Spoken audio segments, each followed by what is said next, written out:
This Week in Gaming.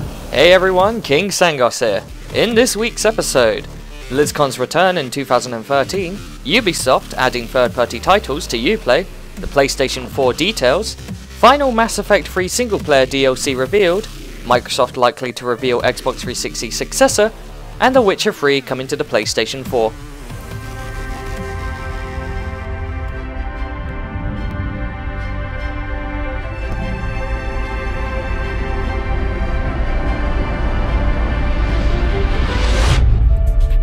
The PlayStation 4 has been revealed. Previously given the codename Orbis, Sony's new console was announced during the press conference on February 20th and was revealed to continue the tradition of the previous consoles, being the fourth console that the company had produced. New reveals that were also shown during the press conference include the new controllers of the PlayStation 4 and the introduction of a new cloud streaming system known as Gaikai. It was shown during the press conference that the design of the new controller, labelled the DualShock 4, is close to that of the prototype seen earlier last week. All the speculations about the controller's buttons and their purposes have been detailed by Sony. One notable addition of the new controller is the touchpad. This new button on the controller is said to be a capacitive panel that supports two simultaneous input points.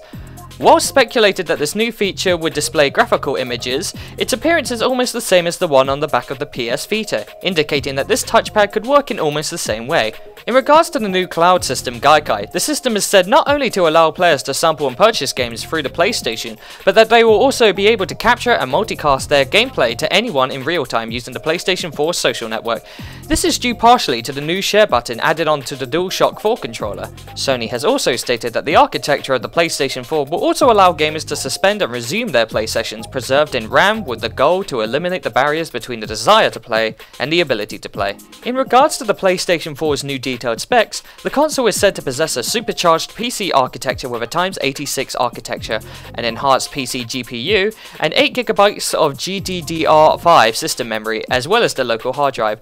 They have also stated that the new console will possess a GB Ethernet port, 892.11bg and built-in Wi-Fi, Bluetooth 2.1, HDMI, analog AV and digital optical outputs, and USB 3 and auxiliary ports, to which Sony has not specified how many of these ports there are. Going back to the topic of social connection and the cloud Gaikai system, it was also revealed that the players will be able to play PlayStation 4 on Sony's handheld console, the PlayStation Vita.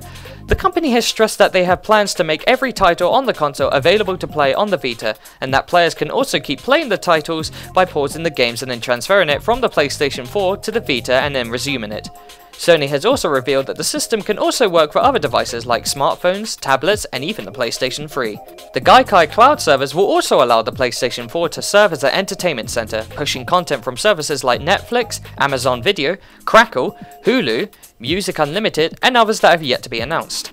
Now, in regards to the minimum details surrounding the console, most of its patents seen in older PlayStation devices will remain for the PlayStation 4. Like the PlayStation 3, the new console will include a Blu-ray disc drive and that the console can be played offline. Sony has also addressed the concept of used games and has stated that while they are still announcing the new console and that they will have more information on the topic later on, the company have said that they won't be making any decisions that could damage the relationship between them and their audiences. While no specific details were given, it can be assumed that for the time being, players won't be prevented from buying used games or loaning them out to their friends. Some possible issues that have popped up have been addressed by Sony. These include the fact that the DualShock 3 controllers will not work with the new console, and that the PlayStation 4 will not have backwards compatibility options, and that players cannot transfer data between the PlayStation 3 and the PlayStation 4.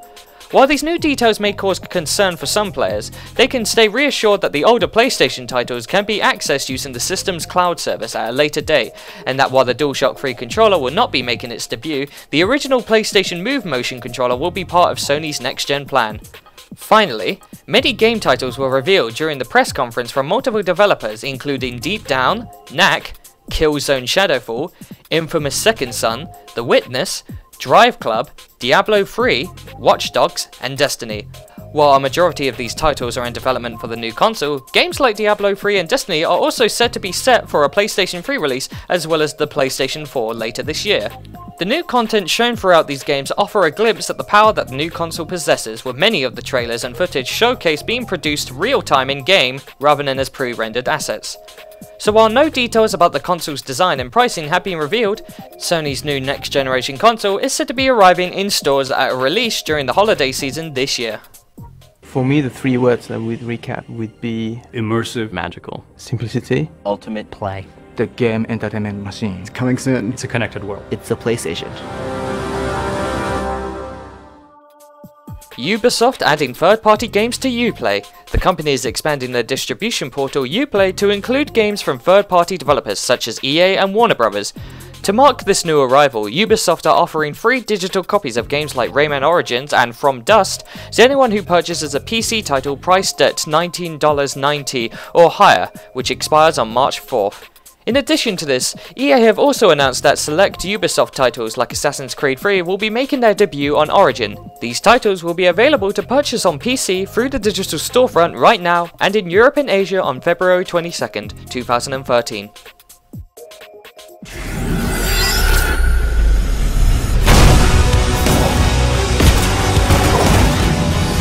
BioWare announces final Mass Effect 3 single-player DLC. The developer has announced the final batch for the game, titled Citadel, with BioWare promising players an emotional ride with their favourite characters.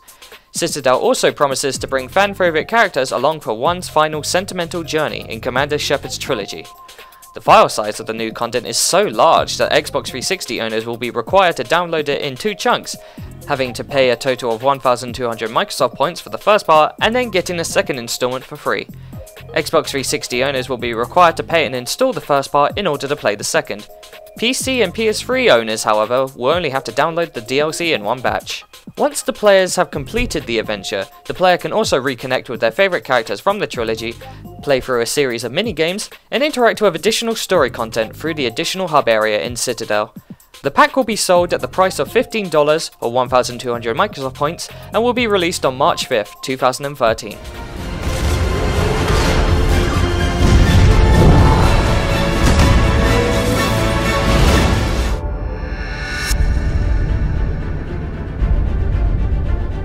The Witcher 3 Wild Hunt confirmed for PlayStation 4 release. Developer CD Projekt Red has confirmed The Witcher 3 Wild Hunt will be making its way to Sony's next generation console. This will be the first the series has seen a release on a Sony platform, and The Witcher 3 will be launched simultaneously on all high-end platforms when the game comes out in 2014. CD Projekt Red boss Adam Badowski said that the company were thrilled when asked several months ago to be one of the developers who were granted early access to the PlayStation 4. This confirmation has come shortly after the PlayStation meeting and the PlayStation 4's announcement. The developer has stated that the new hardware will allow their in-house Red Engine 3 to push the graphical limits on what the new console can display, meaning that the developer has been given new opportunities to the game's development.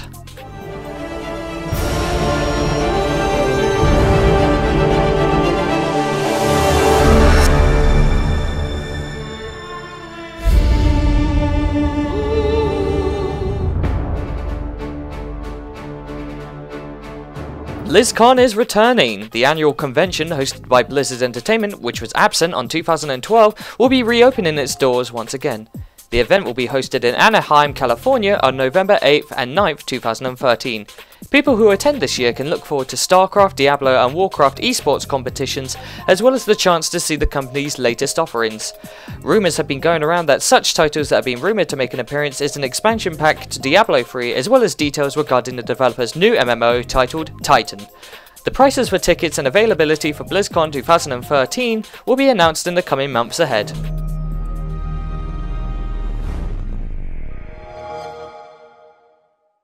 Microsoft likely to reveal details on the Xbox 360 successor. According to computerandvideogames.com, the company is said to be holding a press event sometime in April.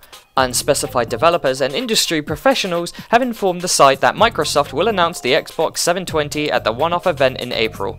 This is later than the rumoured March event and also notably takes place after the 2013 Game Developers Conference. In addition to this revelation, users at NeoJaf have also discovered a newly created domain titled xboxevent.com and that it has been registered by EventCore. The agency has handled preparation work for some of Microsoft's work in the past, so this could mean that planning is already underway. Microsoft's new next-generation console is believed to be launched during the holiday season window, though the company has yet to comment on this or the rumoured console. That's all for today, but if you want more this week in gaming and video game related content, don't forget to subscribe to our channels.